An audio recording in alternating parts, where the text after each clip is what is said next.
राष्ट्रीय फिल्म पुरस्कारों के तहत ही राष्ट्रीय एकता पर सर्वश्रेष्ठ फिल्म का नरगिस दत्त पुरस्कार भी प्रदान किया जाता है। तो आपको पहले प्रश्न के रूप में बताना है कि इस बार यह किस फिल्म को मिला है। तो इसका सही उत्तर है ताजमहल, जो मराठी फिल्म है, तो उसे दिया गया है ये। और साथ ही ये भी ध्यान रखें, जो सोशल इश्यू है, सामाजिक मुद्दे, तो उस पर जो आनंदी गोपाल को यह अवार्ड दिया गया है। दूसरा प्रश्न है मोस्ट जो फिल्म फ्रेंडली स्टेट है, तो ये पहली बार ऐसा घोषित किया गया है, घोषणा की गई है कि जो फ्रेंडली स्टेट है तो सिक्किम को घोषित किया गया है। उत्तर है आपका। तीसरा प्रश्न है सरस्वती सम्मान, जिसमें सर्वाधिक 15 लाख रुपए दिए जाते हैं, तो ये 2020 के लिए किसको दिया गया। सही उत्तर है डॉक्टर शरण कुमार लिम्बाले, और मराठी उपन्यास सनातन के लिए यह पुरस्कार उन्हें दिया गया। चौथा प्रश्न है आज का, हिंदी साहित्य के लिए दिया जाने वाला व्यास सम्मान ये 2020 में किसको दिया गया। तो इसका उत्तर है शरद पगारे, और इनकी रचना का नाम है जिसके लिए इन्हें दिया गया पाटलिपुत्र की साम्राज्ञी। तो काफ़ी इंपॉर्टेंट है आपके लिए।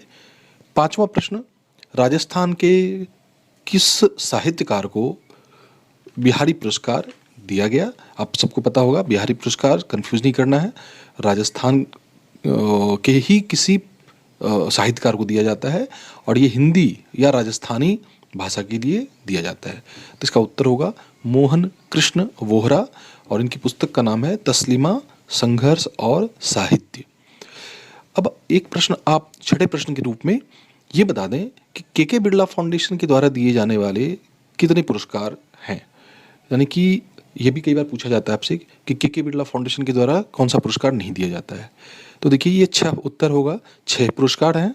सरस्वती सम्मान, व्यास सम्मान, शंकर पुरस्कार, बिहारी पुरस्कार, वाचस्पति सम्मान तथा घनश्याम दास बिरला, जो साइंस के क्षेत्र में दिया जाता है। तो इसको ध्यान रखना है हमें।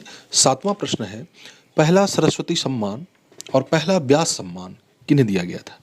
देखिए पहला सरस्वती सम्मान हरिवंश राय बच्चन को, और पहला जो व्यास सम्मान है वो रामविलास शर्मा को दिया गया था। आठवां प्रश्न है 2018 का दादा साहब फाल्के पुरस्कार, ये तो अमिताभ बच्चन को दिया गया, तो आपको 2019 का बताना है, यानी करंट अभी।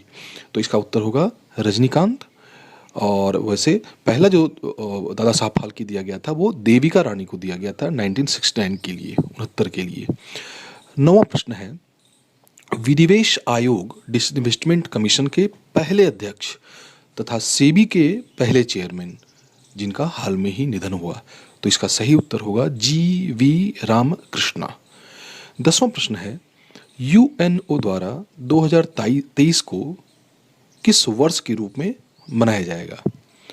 तो ये है इंटरनेशनल ईयर ऑफ मिलेट्स, मोटे अनाजों का वर्ष। वैसे 2021 को फल व सब्जियों के अंतर्राष्ट्रीय वर्ष के रूप में मनाया जा रहा है।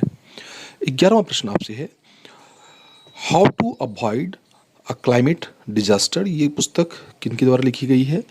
तो ये उत्तर है बिल गेट्स के द्वारा।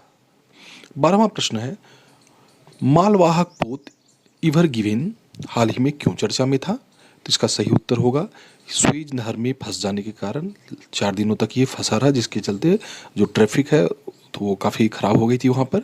और ये इवर गिवेन जो है वो पनामा की कंपनी का था।